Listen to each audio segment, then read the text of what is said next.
So hear this good word. When evening came, his disciples went down to the lake, where they got into a boat and set off across the lake of Capernaum. By now it was dark, and Jesus had not yet joined them. A strong wind was blowing, and the waters grew rough. When they had rowed about 3 or 4 miles, they saw Jesus approaching the boat, walking on water, and they were frightened. But he said to them, "It is I, don't be afraid." Then they were willing to take him into the boat, and immediately the boat reached the shore where they were heading. All right, so let's take a look at this passage. It's a very short one, but it's full of information, full of enlightenment. To spend time and energy trying to figure out how Jesus denied physics and walked on water and how the boat then immediately, I think it's to miss the point. For me, that's like going to a David Copperfield show in Las Vegas, and I'm missing the show because I'm still trying to figure out the magic trick 5 tricks ago, right? So to focus and get all caught up in that is to miss the bigger point. So what is it saying to us? Well, here's the key thing for today. If you remember one thing I share with you, remember this. They got into the boat. All right. That's big. That's the big. They could not have started their journey and their experience if they had not gotten into the boat. All right, so now it says when they got into the boat, then darkness came. Well, the Greek word for darkness is skoteria. And in Greek, which is a very expressive language, it means darkness, absence of light, but it also has a double meaning, all right? It also means ignorance. It means a lack of consciousness of the divine. All right? You're seeing how John is weaving the story together? First of all, they had to get into the boat. And when they got into the boat, they got into it ignorant about what was going to take place. It's pretty much the same as any of us as we take a journey, right? They got into the boat without knowing how it was all going to end. Then it says, when they were out on the lake of Gennesaret, a strong wind came. All right? Now, the English translation of the word strong is severely lacking.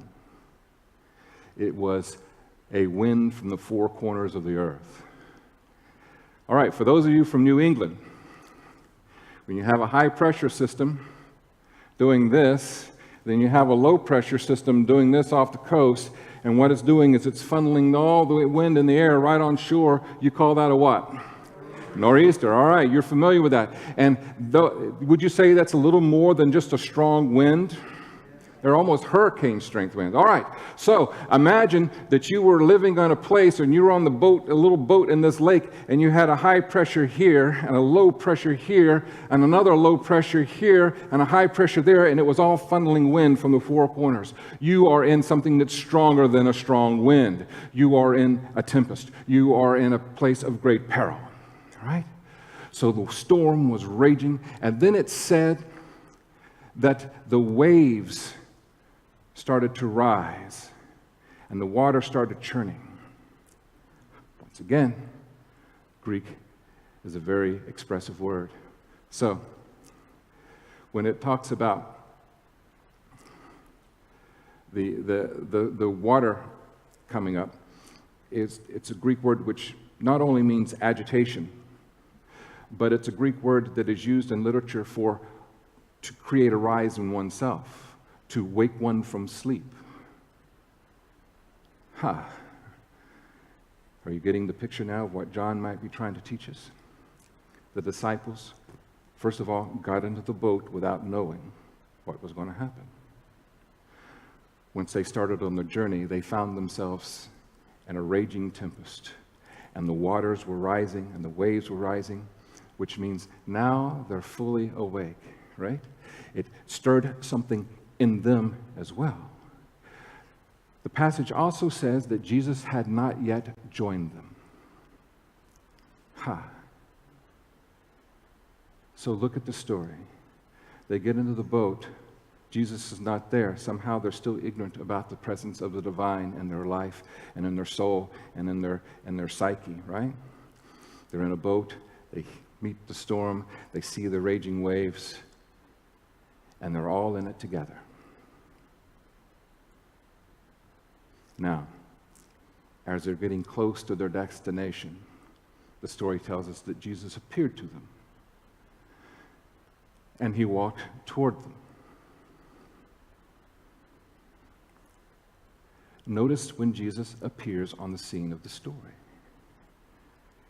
He wasn't at the beginning, was he? He waited till they went through that storm before he met them toward the end. Right? Jesus does not spare them to experiencing the tempest.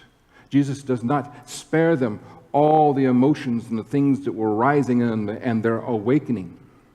He doesn't spare them. He comes at the end of the experience. Now, if we were caught up in that little boat in that big storm, we might have thought God had abandoned us.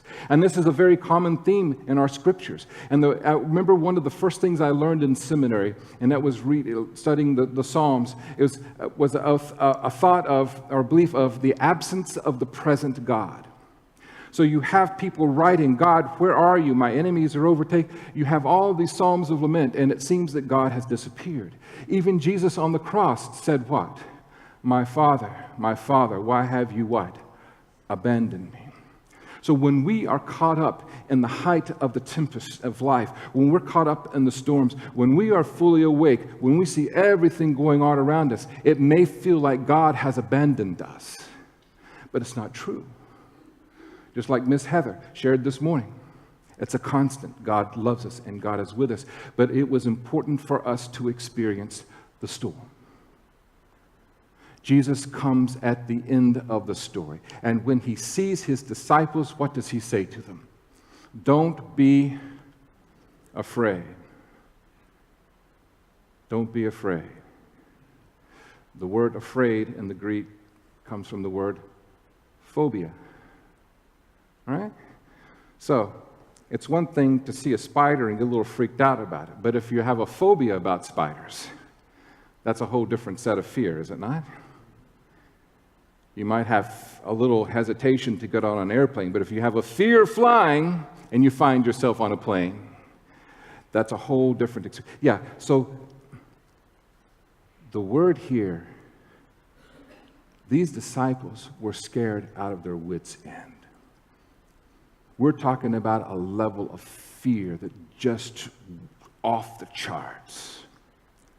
After getting into that boat, after being in the middle of that windstorm, after being tossed around by the waves and seeing Jesus walking on the water, and he says, don't be afraid. Is he crazy?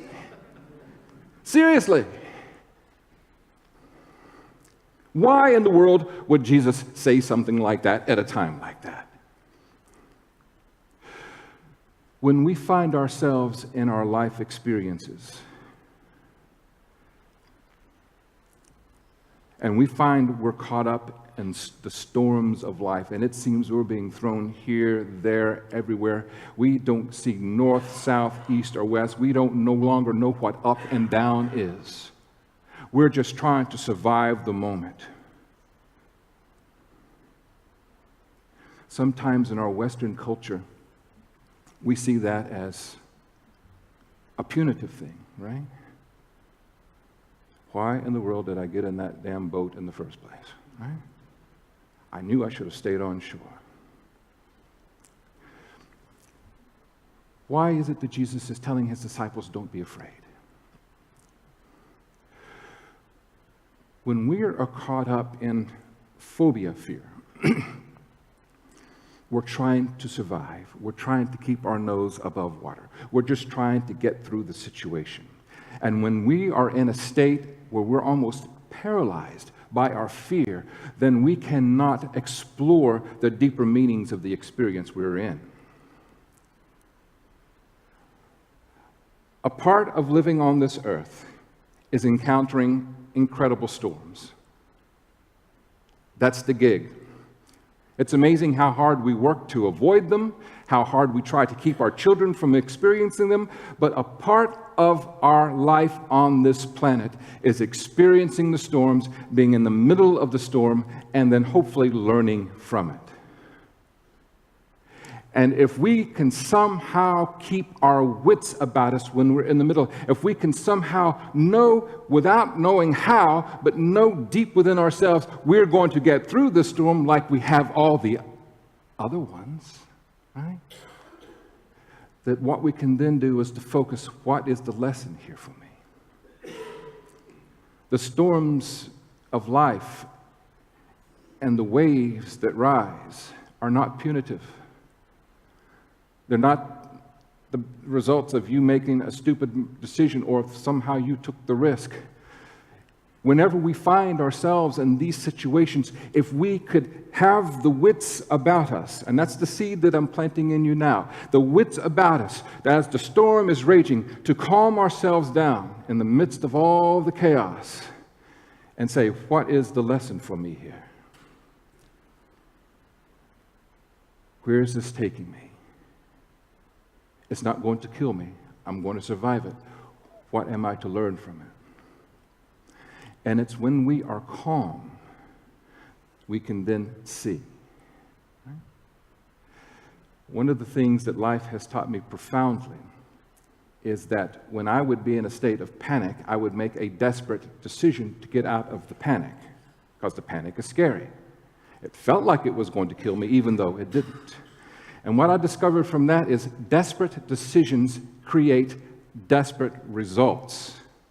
And my experience has been that when I make a desperate decision to escape the fire, I find now that I'm in the proverbial frying pan. Right?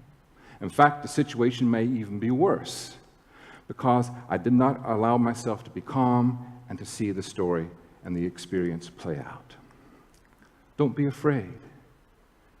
How in the world, when we're in the midst of the storm, the upheaval of the waves, the wind blowing from the four corners of the earth, can we not be afraid? To trust. To trust that Jesus is my co-pilot and he's going to get me through it? No, Jesus was not in the boat when they were in the storm. God's not codependent. Remember that. This is your experience. What is it that we need to trust? We need to trust what Jesus teaches us, that within us we have all the resources we need to encounter any situation in life. To trust that. That's hard. It's hard because our ego and our basic human reaction is wanting to escape the thing or to just try to make it go away. But you see, not only are we creatures upon this planet, but we're spiritual creatures as well. And everything that we go through in our lives is there to teach us something. And if we look for the gold in every situation, if we look for the lesson in every storm we encounter, we will not only emerge through it, but we will be wiser and stronger for it. That's why I believe Jesus didn't spare them from the storm, but saw them at the end of the storm. Remember, it says they left the shore in the boat and it was now dark, ignorance, darkness, an absence of the divine. And once they had been through the storm, that's when they saw Jesus walking toward them, the presence of enlightenment, the presence of the divine strength and will that's in us all. And whenever Jesus encounters his disciples who've been through this horrible experience, his message is, don't be afraid. And then it says, they welcomed them into the boat. They started their journey ignorant and in the darkness, and toward the end of their experience, they experienced and saw the divine there in their midst. Is the story making better sense now? See, and we hadn't even touched the thing about defying physics, right? Because that's not the issue. What's the message in the story? The message in the story is, get into the boat. I don't believe for 1 second God created us to go through life playing it safe. I have counseled people over the years who just want to be stealth, right? They just want to fly under the radar, somehow hope that they can just escape any kinds of problems, any kinds of challenges. They can somehow kind of be invisible. Life will not catch up with them. Guess what? It doesn't work. And for people who choose to not take risk, for people who choose not to see that there's a lesson in the midst of the storm, for people who avoid the storms with all their might, when the storm of life does catch them, then they find that they're severely lacking in the confidence and the wisdom and the experience to help them through. That might be the person who, rather treading water, is flailing around and drowns first, right? The reason why we go through these storms is because when we emerge on the other side, we emerge stronger. We emerge wiser. Life is not to escape from, it's to dive in. And if we want to experience the greatest highs of life, then we must also be willing to experience the greatest lows. Right? I don't believe God made us to live in the purgatory in between all the time. Do I wish conflict? Do I wish storms upon my life? No, of course not. When I'm in them, are they hard and they frightening? Sure they are. But over the years, I have learned that within me is all the resources I need to deal with whatever is in front of me before somehow having to know how it all ends. The story is, get into the boat. Now, I want to share with you some illustrations of real human history. A movie came out a few years ago called Hidden Figures. Are you familiar with the movie? If you've seen it, watch it again after today. If you haven't seen it, see it, all right? It centers around 3 African-American women, and they worked at Langley Air Force Base with NASA in Virginia. So they had 2 major things going against them. First of all, they were women. In 1961, in a man's field, engineering, mathematics. And the second thing they had against them was they were African Americans, the color of their skin. Had neither one of those things, gender nor the color of their skin, had anything to do with their mental capacity. But because of society's restrictions, society tried to hold them in place. Now, it is a story about 3 women who chose to get into the boat. One of the women was Mary Jackson. She was one working on the space capsule that John Glenn was to fly in. When they were doing the testing, the capsule was not holding up to the pressures of re-entry into the Earth's atmosphere. She knew and was able to spot what the problem was, but she was not yet an engineer. Why wasn't she an engineer? It's because she didn't have the drive to go to school and get the degree? No, it's because engineering schools were white schools and schools were segregated. Why didn't she give up? The chief engineer who was working with her on that capsule was Polish, and he was a survivor of the Holocaust, you see. And he kept lighting the fire under her. And finally, she outwitted the judge and gave him a scenario about, does he want to be the first judge to deny this woman this opportunity? Does he want to be known in history as the first judge to give it? And through a court order, she was able to go into a white school with white men and get her engineering degree. All right? Another woman was Dorothy Vaughan. Dorothy Vaughan was supervising the computers. The computers were African-American women who were doing mathematics the long way, writing it all out. Now, she was supervising this group of women, but she was not paid as a supervisor. Why? She was a woman, and she was, and the color of her skin, right? One day, she walks into one of the buildings and sees these huge machines being brought in. They're IBM computers. These computers were not like the ones you have at home. These computers would have taken up half of this room. And she observed that the engineers from IBM couldn't figure out how to get their own machines to work. She saw the future. Either she can continue to be the ad hoc supervisor of a group of women who were soon going to find themselves totally out of a job. So she went to the public library all right? And she went to the white section. I know. Can you imagine? The public library was segregated. And she knew that when she found the books on basic computer science, that she was not going to be able to check those books out, so she found a way to get them out of the library. And when her child says, "Mom, are you stealing that book?" she says, "I pay my taxes, this book is mine."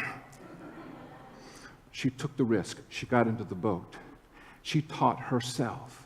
And then one day she went and she made all these punch cards, and while the technicians were still scratching their heads on how to, she went in and started feeding the cards into the machine. And they said, "What are you doing in here?" And then soon, boom, the machine kicks on. See, she saw the future. The last woman in the group, Catherine Goebel, brilliant mathematician, brilliant. When she gets her opportunity to go into with all the engineers, white men, to figure out the calculations so that the space capsule could re-enter the Earth's atmosphere safely. She had to endure incredible prejudice. They would not allow her to drink from the same coffee machine that the rest of them. They gave her her own. When she had to go to the bathroom, she had to walk a half a mile away because the bathrooms were segregated, you see? She took the risk. There was a moment in the story where they're all having this big conference. She finally talked herself into being able to attend because the calculations and everything were changing by the hour. And by the time she had figured something out, they had already changed everything and she had to do it again. So she insisted on being in the meeting. She was able to get in the meeting. And then her supervisor, who saw what kind of genius she was, when they were asking a question around the table with John Glenn there, she went up on the chalkboard, took the chalk, and she long-handed the whole thing out and gave them the exact precise while the other guys were trying to figure it out, you see. She took the risk. She got in the boat, and she weathered the storms, and she changed history. She was also involved in the Apollo programs in getting a man on the moon and getting him back home safely. She was also involved in the space shuttle programs, doing the same kinds of things, using her brilliant mind. But we would have never known the story about these three women if what had happened? If they hadn't taken the risk and got into the boat and weathered the storms. John Glenn, who was going to be flying in this little tin can, Major Tom's the ground control, for those of you in David Bowie reference, he refused to launch until Catherine Goebel clarified the coordinates and the math. He took a risk. He took a risk to fly into space and re-enter the Earth on the word of an African-American woman doing math by the longhand. And we talk about these people today because they took the risk, they weathered the storms, and they have a story to tell.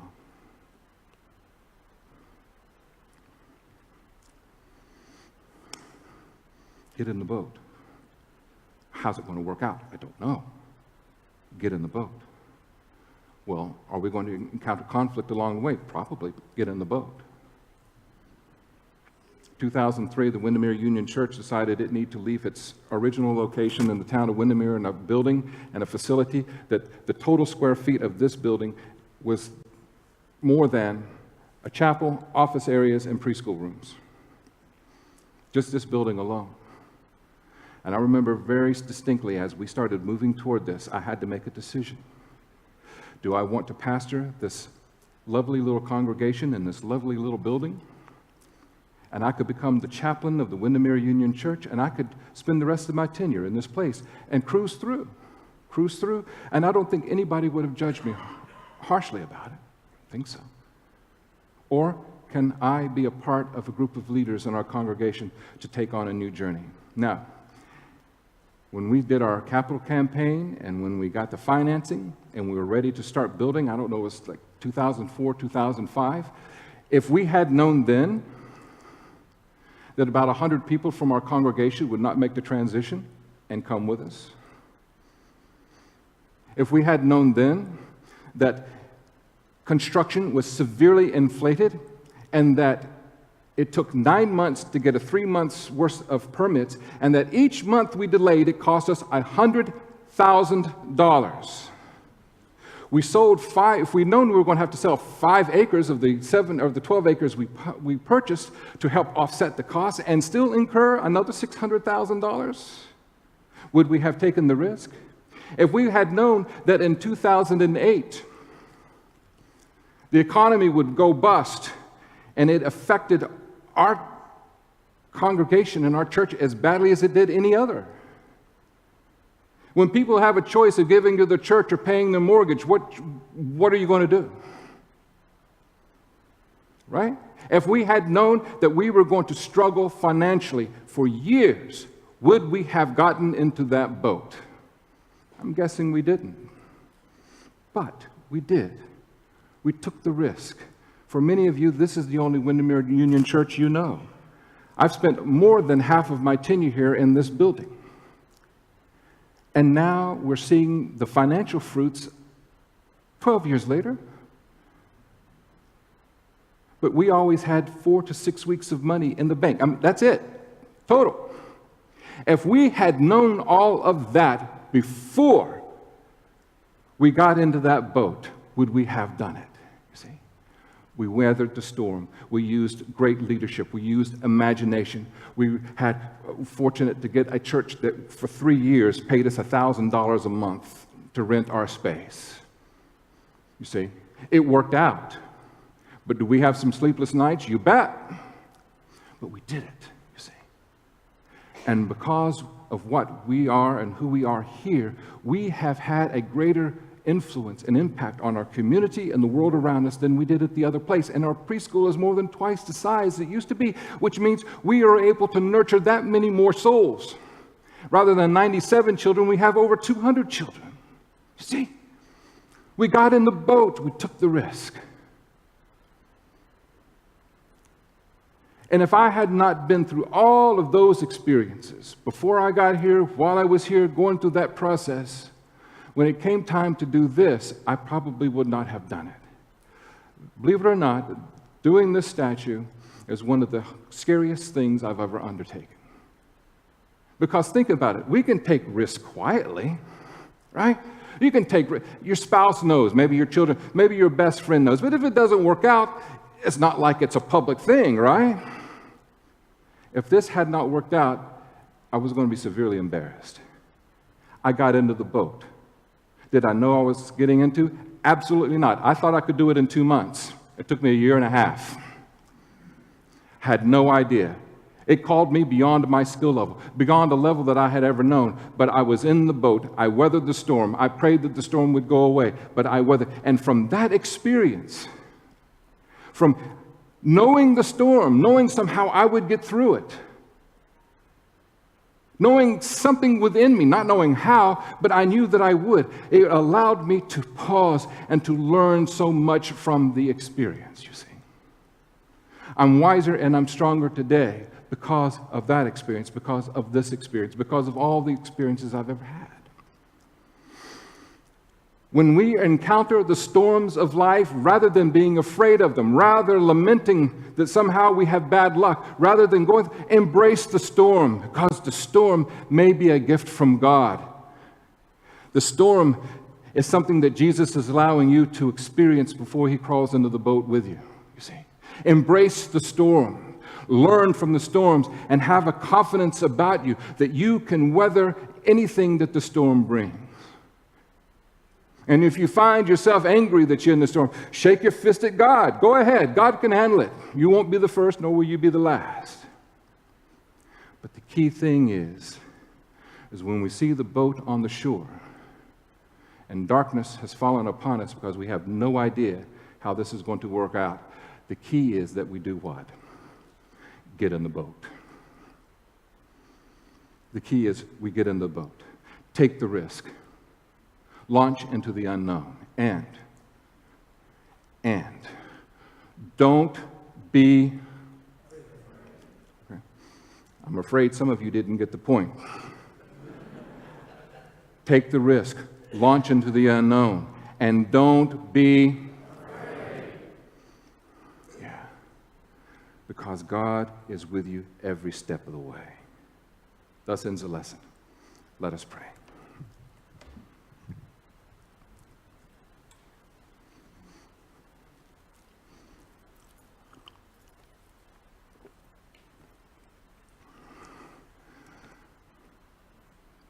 God, as I have served this congregation now for over 23 years, what a privilege it has been to serve among such incredible leaders, to serve with people of amazing imagination, to serve with people who've taught me so profoundly that in spite of fears and misgivings, we launch anyway, and we do the best we can. May we be an inspiration to all of those who are still figuring out life, how to encounter it, how to deal with it. But I hope that today, that each and every one of us here will look back and see what storms we have been through and how we prevailed. To look back on all the storms that we have prevailed against, and to see what lesson did I learn about myself or about life during that time. Help us to become incredibly conscious, not to live in darkness, but to become incredibly conscious of the strength and the power that each and every one of us have within us. We have within us all the resources we need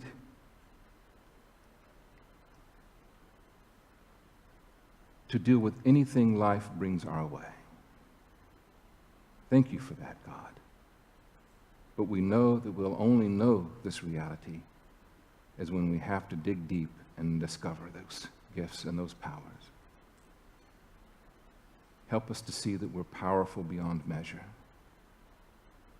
and that no matter what boat we get in, and no matter how outrageous the tempest is around us along the way,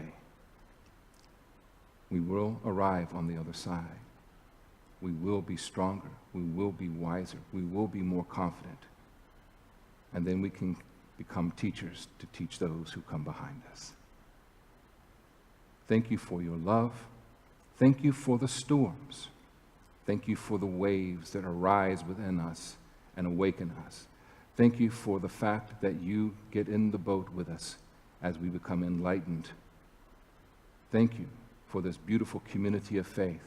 Thank you for their courage, and may we always have the courage to step out into the unknown, to do something amazing and courageous for you, O God. In Jesus' name we pray.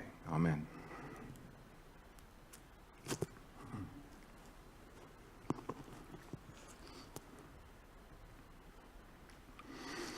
Get in the boat and don't be afraid.